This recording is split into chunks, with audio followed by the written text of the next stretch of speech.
Graça e paz, irmãos. Glória a Deus.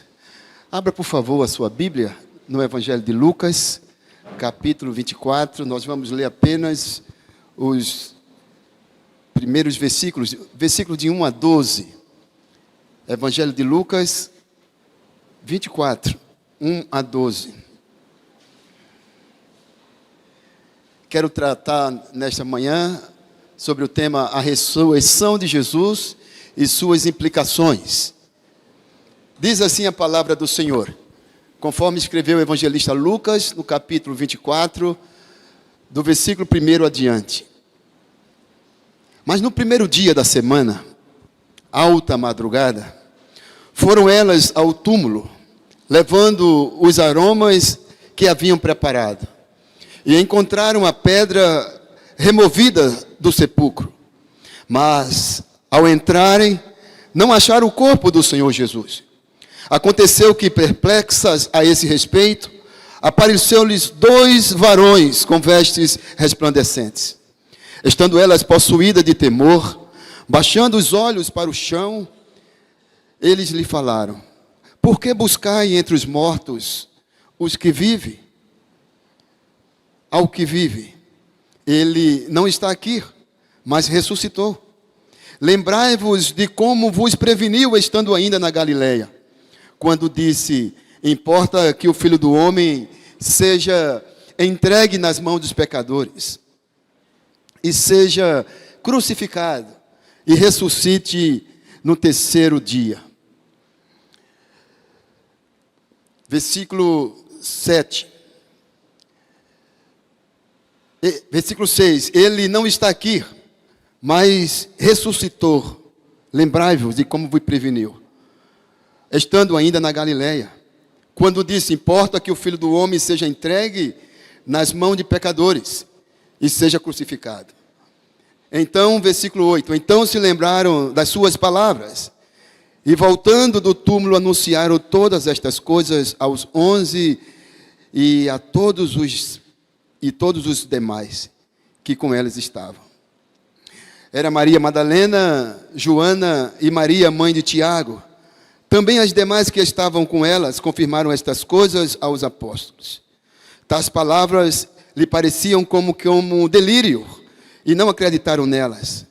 Pedro, porém, levantando-se, correu ao sepulcro, e baixando-se, nada mais viu senão os lençóis de linho, e retirou-se para casa maravilhado do que havia acontecido. Palavra do Senhor. O meu desejo, o desejo do meu coração, queridos, é que nós voltemos para nossas casas maravilhado pelo que aconteceu, a ressurreição de Jesus. O desejo do meu coração é que cada um de nós voltemos para nossas casas felizes, nesta certeza de que o nosso Cristo vive. Ele ressuscitou dentre os mortos. E a certeza pousa no meu coração e pouse também no seu coração, que a ressurreição de Jesus é a certeza da nossa ressurreição. Um dia nós estaremos para sempre com o Senhor. E nós o veremos face a face. Nós o veremos como Ele é. E conheceremos como também somos conhecidos. Diante desta verdade, o escritor John MacArthur Jr., no seu livro A Morte de Jesus, que vai tratar exclusivamente sobre a sua via crucis, sobre a sua ressurreição, ele vai tratar sobre a seguinte declaração. Ele nos diz: a ressurreição é um dos maiores acontecimentos para a vida da igreja, não se igualando à morte de Jesus no Calvário, mas a ressurreição fundamenta o Evangelho e o seu propósito. John MacArthur Jr., ele vai discorrer neste livro a vida de Jesus, que a ressurreição é tão importante como a morte de Jesus na cruz. Porém, ele destaca que o Calvário nos leva à salvação, à ressurreição, ao propósito da nossa vida eterna. Ele vai trabalhar 7 pontos importantes, o qual ele mesmo dá o nome de as 7 declarações, ou as 7 últimas declarações de Jesus na cruz. Nós já conhecemos essas 7 palavras, e ele menciona dizendo: apelo ao perdão, quando diz: Pai, perdoa-lhes, porque eles não sabem o que fazem, conforme Lucas 23, 33 e 34. A segunda palavra é uma palavra de promessa, na verdade uma palavra de salvação. Hoje mesmo estarás comigo no paraíso, dirigindo-se ao maleante que estava ao seu lado. Lucas 23, 43. Provisão à sua mãe: mulher, eis aí o teu filho, dirigindo-se a João, no Evangelho de João 19, 26 e 27. Uma petição ao Pai: Deus meu, por que me desamparaste? Mateus 27, 45 e 46. Súplica por alívio: tenho sede. João 19, 28. Sexta palavra: proclamação de vitória. Tetelestai, está consumado. João 19, 30. E por fim, sétima declaração de Jesus, oração de consumação: em tuas mãos entrego o meu espírito. Lucas 23, 46. Depois que John MacArthur discorre sobre essas 7 palavras, depois que ele fala sobre o fundamento da ressurreição de Jesus, ele vai tratar também uma coisa muito importante, sobre a pergunta que não quer calar e que paira até os dias de hoje. E a pergunta é a mesma: quem matou Jesus? Provavelmente, nessa pergunta retórica, você provavelmente tem sua resposta, mas discorre da seguinte forma: de forma política, olhando no contexto político, Roma matou Jesus, porque Roma não aceitava outro rei senão César. Esta foi a ameaça que os sacerdotes fizeram a Pilatos, quando disse: se tu soltas esse homem, te tornas inimigo de Roma, porque este homem se torna ou se faz rei. Quem matou Jesus foram os romanos. De forma espiritual, quem matou Jesus foi os meus pecados, foram os seus pecados, foram os nossos pecados. Sem derramamento de sangue não há remissão de pecados. Os meus pecados, os nossos pecados levaram Jesus à cruz.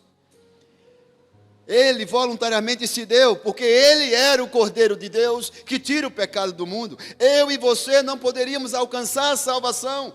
Eu e você não teríamos como alcançar a redenção se Jesus não fosse à cruz por mim e por você.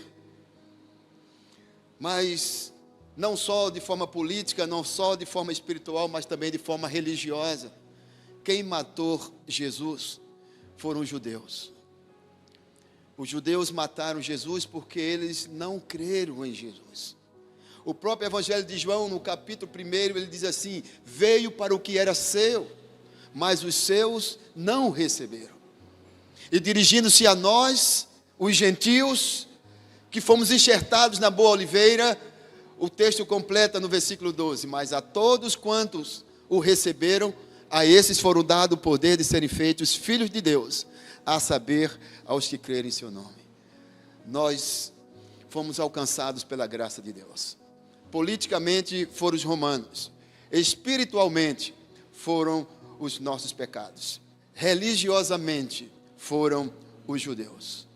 Diante dessa declaração e esta introdução aparentemente longa, mas necessária, entramos ao texto quando vai falar sobre a ressurreição de Jesus e suas implicações. Olhando para o texto, irmãos, observe o versículo 1 quando diz: mas no primeiro dia da semana, alta madrugada, foram elas ao túmulo, levando os aromas que haviam preparado. A primeira lição que quero deixar para os irmãos nesta manhã, sobre esse tema ressurreição, sobre a alegria da ressurreição, sobre essa certeza da ressurreição de Jesus, que também é a nossa certeza. A primeira lição é: a ressurreição acessa os excluídos. Observe no texto: no primeiro dia da semana, alta madrugada, foram elas ao túmulo, levando os aromas que haviam preparado. É interessante que as mulheres no primeiro século, na igreja primitiva e em todo o contexto no Oriente Antigo, as mulheres não tinham representatividade. As mulheres não tinham voz ativa.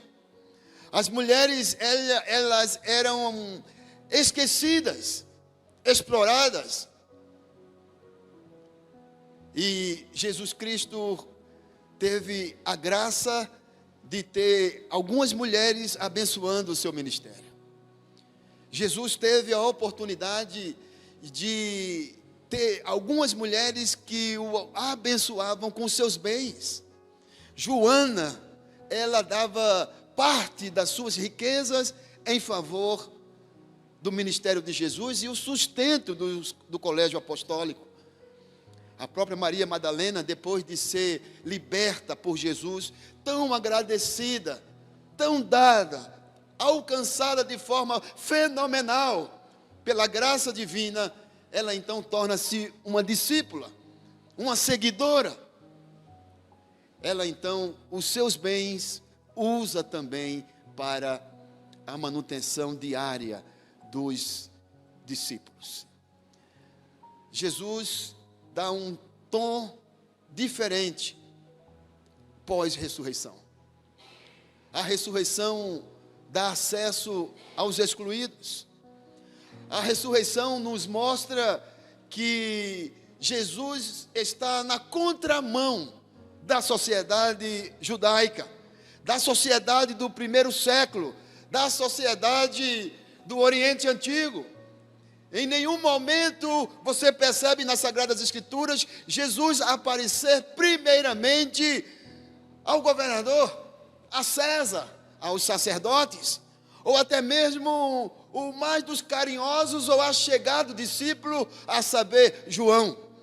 Ainda que João tivesse um relacionamento mais afetivo com Jesus, e Pedro, ainda temeroso na hora da Santa Ceia, e querendo saber de forma curiosa quem era aquele que o havia de trair, Pedro chega a João e diz assim: pergunta ao mestre quem é. E Pedro e João encostam sua cabeça ao peito de Jesus e pergunta. E Jesus diz: aquele que molhar o pão comigo no bocado. Nem mesmo João teve a oportunidade de ver Jesus ressuscitado antes das mulheres. O que isso nos traz, o que isso nos diz, é que vocês, irmãs, não só aquelas mulheres, mas estas que estão aqui, estas que amam a Jesus, estas que seguem a Jesus, estas que servem, estas que entendem o sacrifício da cruz, são mulheres bem-aventuradas. São mulheres que Jesus tem um olhar primordial e a preeminência para vocês. O olhar de Jesus vem trazer uma nova roupagem, não empoderamento, não resiliência, mas colocar a mulher no seu lugar, onde ela deveria sempre estar. Não excluída, não longe, mas perto. E acima de tudo, a primeira de todos e de todas a ver Jesus ressurreto. A ressurreição implica nisso. É o acesso aos excluídos. Jesus está na contramão da sociedade, quando vem a aparecer ressurreto às mulheres. Louvado seja Deus pela vida das mulheres, tanto do passado como as mulheres do presente, que amam a Jesus, que seguem a Jesus e que se escondem à sombra da cruz de Cristo. Louvado seja Deus. Mas há também uma segunda verdade que quero deixar para os irmãos. A segunda implicação está no versículo 2. Observe o que diz o texto. Encontraram a pedra removida do sepulcro. Encontraram a pedra removida do sepulcro. O que nos chama a atenção nessa segunda lição, que eu chamo de a ressurreição é força centrípeta. A ressurreição é força centrípeta. Explico. Observe que o texto diz que a pedra fora removida. O que é um contraste quando acontece lá em João capítulo 11, 39. Quando Lázaro está morto. E quando Jesus chega ali na aldeia de Betânia. E quando Jesus diz para as irmãs de Lázaro, onde o puseram? E elas dizem assim, vem e vê.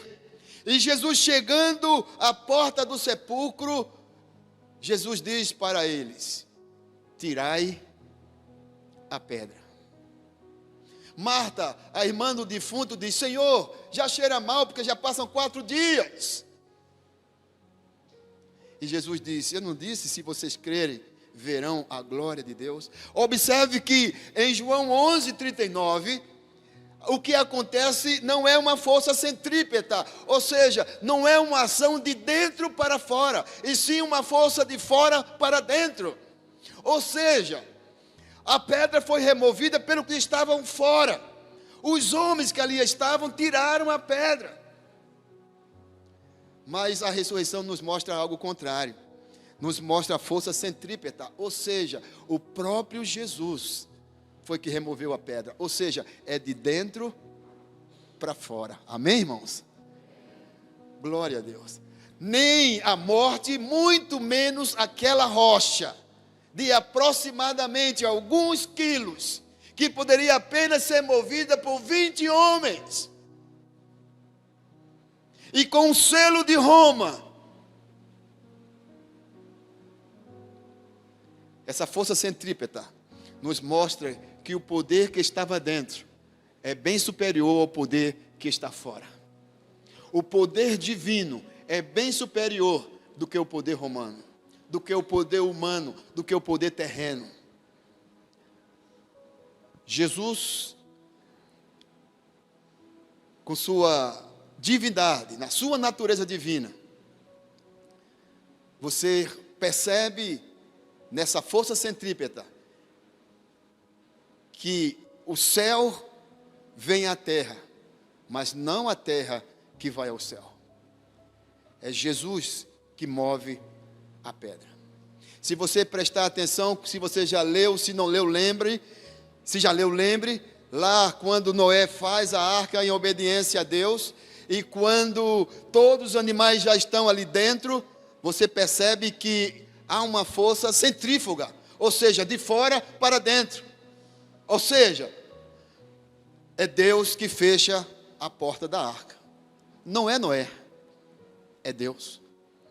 Em João 11, é uma força centrífuga, é de fora para dentro. Mas na ressurreição é o contrário, glória a Deus. É uma força centrípeta, é a força de dentro para fora. Aquele que está dentro é superior a tudo que está fora. Aquele que está dentro não pode ser detido, nem pela morte, muito menos pela rocha que trava aquela porta. Amém, irmãos? Glória a Deus.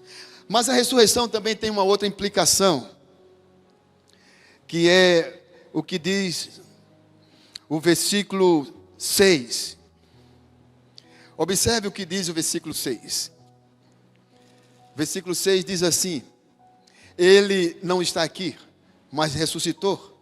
Lembrai-vos de como vos preveniu, estando ainda na Galileia. Versículo 6. A ressurreição declara que a morte foi vencida. Observe, a ressurreição declara que a morte foi vencida. Repito o que diz o versículo 6. Ele não está aqui, mas ressuscitou. Há 2 semanas atrás, apenas para a reflexão dos irmãos, nós sepultamos um irmão nosso. Aqui neste lugar, velamos o corpo do filho de uma irmã da igreja.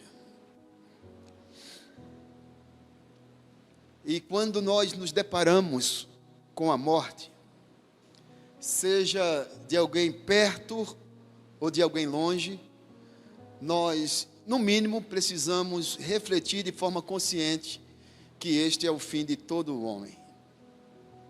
Mas nós somos tomados de um temor e tremor, porque nós temos a consciência, porque quando fomos feitos a imagem e semelhança lá no Éden, lá no início, nós temos essa consciência cristocêntrica de que nós não fomos feitos para a morte. Isso está em nós. O pecado foi que nos levou à morte. Por isso, Paulo vai dizer que o último inimigo a ser destruído será a morte. Mas para mim e para você, meu irmão, para a igreja do Senhor, na ressurreição de Jesus, esse inimigo já foi destruído. Eu e você não devemos mais temer a morte. A morte, ela faz parte do passado. A morte, me perdoe a redundância, ela está morta. A morte não tem mais poder sobre mim e sobre você. Ela é apenas um momento de passagem, quando estaremos para sempre com o Senhor. Se você teme a morte, em nome de Jesus, a partir de hoje, Jesus está dizendo: eu sou a ressurreição e a vida. Aquele que crê em mim nunca morrerá eternamente. Não devemos temer a morte. A morte foi vencida. Ela já foi destruída. O que pesa no meu coração e no seu coração, e não poderia ser diferente, é a saudade. É a separação do ente querido. Quando nós sepultamos a pessoa que eu mencionei, lá no cemitério, eu estive lá também, e quando desceu o caixão até o sepulcro, os funcionários tiraram 1, 2, 3 caixas. Eu tive a curiosidade de perguntar qual era o nome da pessoa, o nome que estava escrito na primeira caixa. E era um nome chamado Mauro.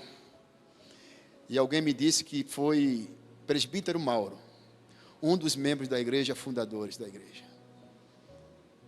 Fica saudade, não fica? Quem conviveu com esse irmão, que era um evangelista de mão cheia, que era um homem querido, um homem amado, quem eu conversei, ouvi isso, fica saudade, fica tristeza, fica dor, mas não deve ficar o medo, porque a morte foi vencida, e nós estaremos para sempre com o Senhor. Glória a Deus.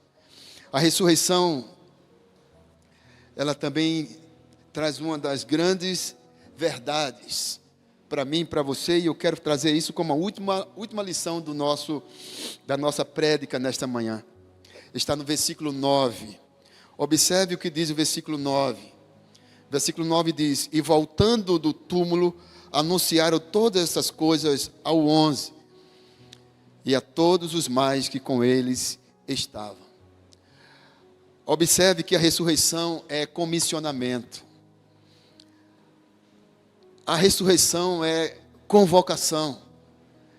A ressurreição é querigma, que quer dizer proclamação. Observe que estas mulheres, elas foram e anunciaram. Observe que nos versículos iniciais do texto de Lucas 24, o texto que nós estamos lendo, se você olhar no versículo 1 e 2, interessante que diz assim, observe: mas no primeiro dia da semana, versículo 1, alta madrugada, foram elas. E você pergunta, elas quem?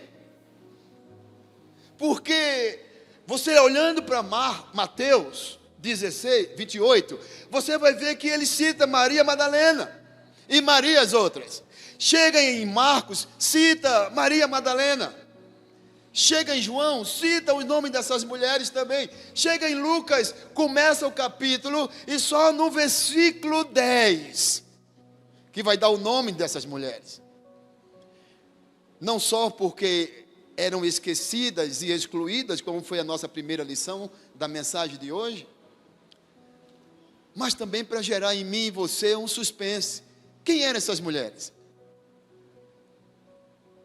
Mas estas mulheres que aparentemente são anônimas, no início do capítulo 24 de Lucas, são essas mulheres que são declaradas no capítulo 24, no versículo 10, que diz assim o versículo 10, observe: eram Maria Madalena, Joana e Maria, mãe de Tiago. Também as demais que estavam com elas confirmaram estas coisas aos apóstolos. Observe que ele só vai falar 10 versículos depois. Enquanto os outros dos evangelhos sinóticos, a saber, Mateus, Marcos, vai falar logo nos primeiros versículos que foram pela madrugada, no primeiro dia da semana, a saber, o domingo, o dia onde nós nos reunimos, um dia onde nós devemos prezar mais pela nossa vida de devoção, adoração.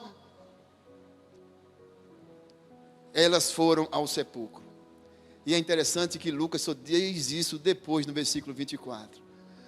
Mas nessa nossa última lição, o que é interessante, nesse comissionamento, é que diz o texto, que elas voltando do túmulo, elas então anunciam. Elas proclamam, é o querigma. Deixa eu dizer uma coisa para você.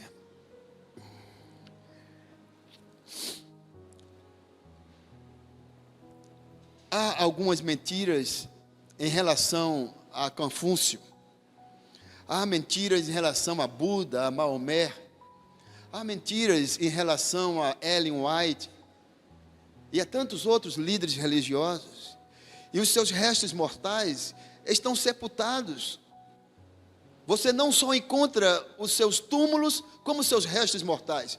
Aqueles que já viraram pó ou cinza. Mas se você for no túmulo de Jesus, não há nada. Está vazio. Esta é a grande diferença, esse é o grande divisor de águas entre o nosso Jesus, o nosso Salvador e os outros líderes espirituais. O seu túmulo está vazio, não há uma caixinha com o nome Jesus Cristo, o Nazareno, não há. E não diz, muito menos, aqui jazem os restos mortais de Jesus Cristo Nazareno, o Cordeiro. Não disse. Sabe por quê? Porque ele ressuscitou. Oh, glória, aleluia, aleluia, glória a Deus, ele ressuscitou. E um dia, irmãos, os nossos irmãos que morreram em Cristo, um dia vão ressuscitar também. E nós estaremos para sempre com o Senhor. E isso não é simplesmente, irmãos, coisa boa, coisa excelente. Isso é a verdade sine qua non. Isso é simplesmente cristianismo. Isso é simplesmente a graça de Deus que nos alcançou. Glória a Deus. Mas eu e você, mesmo aparentemente essas mulheres esquecidas ou anonimato nos versículos de 1 a 9 do capítulo de Lucas, capítulo 24, conforme estamos lendo, e seus nomes só são mencionados no versículo 10. Essas mulheres elas passaram a ser comissionadas. Elas anunciam a Jesus ressurreto. Muita gente fala a respeito desses líderes espirituais e contam mentira.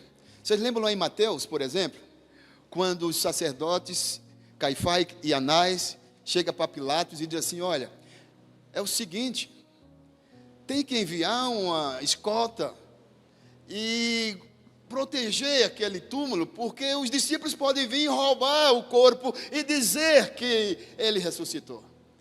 Mateus 28 diz que essa mentira reina entre os judeus até o dia de hoje. Sabe o que acontece?